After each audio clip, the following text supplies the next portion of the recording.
ನಿಮ್ಗೆಲ್ಲರಿಗೂ ಒಂದು popular rule ಅದೇ ಟ್ರೇಡಿಂಗ್ ಅಲ್ಲಿರೋ 2% ರೂಲ್ ಬಗ್ಗೆ ನಿಮ್ಗೆಲ್ಲರಿಗೂ ಗೊತ್ತೇ ಇರುತ್ತೆ.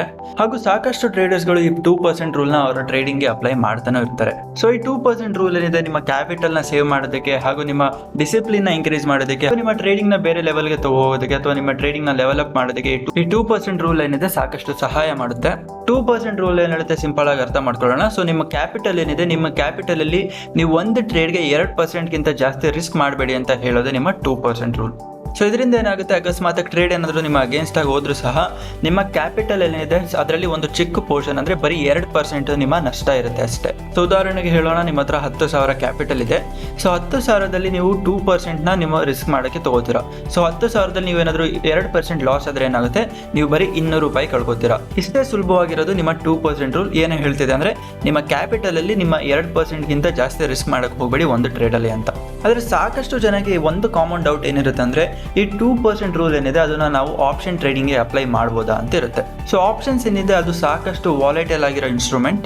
ನೀವು ಆಪ್ಷನ್ ಟ್ರೇಡಿಂಗ್ಗೆ ಈ 2% ರೂಲ್ನ ಅಪ್ಲೈ ಮಾಡ್ಬೋದು, ಆದರೆ ನೀವು ಸಾಕಷ್ಟು ಬಾರಿ ಸ್ಟಾಪ್ ಔಟ್ ಆಗೋ ಸಾಧ್ಯತೆ ಏನಿರುತ್ತೆ ಸಾಕಷ್ಟು ಜಾಸ್ತಿ ಇರುತ್ತೆ. ಯಾಕಂದರೆ ಆಪ್ಷನ್ಸಲ್ಲಿ ಒಂದೊಂದು ಕ್ಯಾಂಡಲ್ ಏನಿರುತ್ತೆ 10-20% ಅಷ್ಟು ದೊಡ್ಡದಾಗಿರುತ್ತೆ. ಸೊ ನೀವೀಗ ಏಂಜಲ್ ಒನ್ ವೆಬ್ ಅಪ್ಲಿಕೇಶನ್ ಇದ್ರೆ ಹಾಗೂ ನೀವೀಗ ನೋಡ್ತಿದ್ರೆ ಬ್ಯಾಂಕ್ ನಿಫ್ಟಿದ ಒಂದು ಆಪ್ಷನ್ ಚಾರ್ಟ್ನ ನೋಡ್ತಿದ್ರ. ಯಾವುದಂದ್ರೆ ಅದು 45,300 ಒಂದು ಆಪ್ಷನ್ ಚಾರ್ಟ್ನ ನೋಡ್ತಿದ್ರ. ಸೊ ಇಲ್ಲಿ ನೀವು ಅಬ್ಸರ್ವ್ ಮಾಡ್ಬೋದು ಒಂದು ಕ್ಯಾಂಡಲ್ ಎಷ್ಟು ದೊಡ್ಡದಾಗಿರುತ್ತೆ ಅಂದರೆ ನಿಮಗೆ ಇಲ್ಲಿ ಅರೌಂಡ್ 30% ಅಷ್ಟು ದೊಡ್ಡ ಕ್ಯಾಂಡಲ್ ನಿಮಗೆ ಇಲ್ಲಿ ನೋಡೋಕೆ ಸಿಗ್ತದೆ. ನೋಡಿ, ಬರೀ ಇದೊಂದು ಕ್ಯಾಂಡಲ್ ಎಷ್ಟಿದೆ, 30% ಅಷ್ಟು ದೊಡ್ಡ ಕ್ಯಾಂಡಲ್ ನೋಡೋಕೆ ಸಿಗ್ತದೆ. ಅದೇ ಲಾಸ್ಟ್ 3 ಕ್ಯಾಂಡಲ್ಸ್ನ ನೀವು ನೋಡ್ತೀರಾ ಅಂದರೆ ನಿಮಗೆ ಇಲ್ಲಿ ಆಲ್ಮೋಸ್ಟ್ 40% ಅಷ್ಟು ದೊಡ್ಡ ಕ್ಯಾಂಡಲ್ಗಳು ನೋಡೋಕೆ ಸಿಗ್ತದೆ. ಬರೀ 3 ಕ್ಯಾಂಡಲಲ್ಲಿ ನಿಮಗೆ 40% ನೋಡೋಕೆ ಸಿಗ್ತದೆ.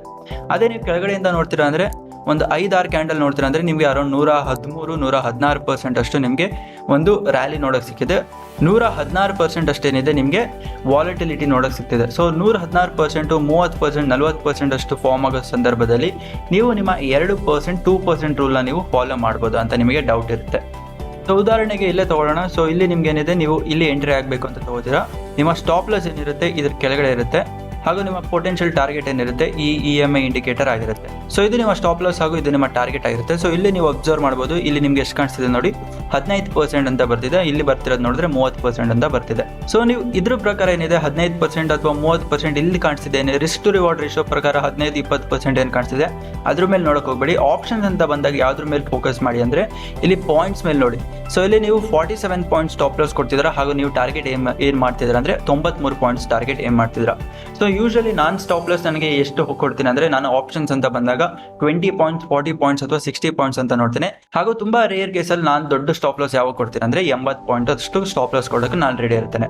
ಸೊ ಈ ಥರ ನೀವು ಒಂದು ಟ್ರೇಡ್ಗೆ 40 ಪಾಯಿಂಟ್ ಸ್ಟಾಪ್ ಲಾಸ್ ಕೊಡೋಕೆ ರೆಡಿ ಇದ್ದೀನಿ ಅಂತ ಇದ್ದಾಗ ಏನಿರುತ್ತೆ, ಆಗ ನೀವು ನಿಮ್ಮ 2% ರೂಲ್ನ ನೀವು ಫಾಲೋ ಮಾಡೋಕ್ಕೆ ಸಾಧ್ಯತೆ ಏನಿರುತ್ತೆ ಜಾಸ್ತಿ ಇರುತ್ತೆ.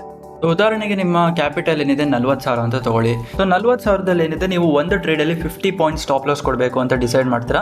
ಸೊ ನೀವು 50ನ ಯಾವ್ದ್ರ ಜೊತೆ ಮಲ್ಟಿಪ್ಲೈ ಮಾಡ್ತೀರಾ, 15 ಜೊತೆ ಮಲ್ಟಿಪ್ಲೈ ಮಾಡಿ. ಯಾಕಂದ್ರೆ ಬ್ಯಾಂಕ್ ನಿಫ್ಟಿಯಲ್ಲಿ ಒಂದು ಲಾಟಲ್ಲಿ ನಿಮಗೆ 15 ಕ್ವಾಂಟಿಟಿ ನೋಡೋಕೆ ಸಿಗುತ್ತೆ.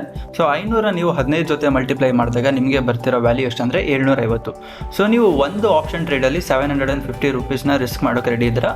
ಯಾವಾಗ ಅಂದರೆ ನಿಮ್ಮ ಕ್ಯಾಪಿಟಲ್ 40,000 ಆಗಿದ್ದಾಗ.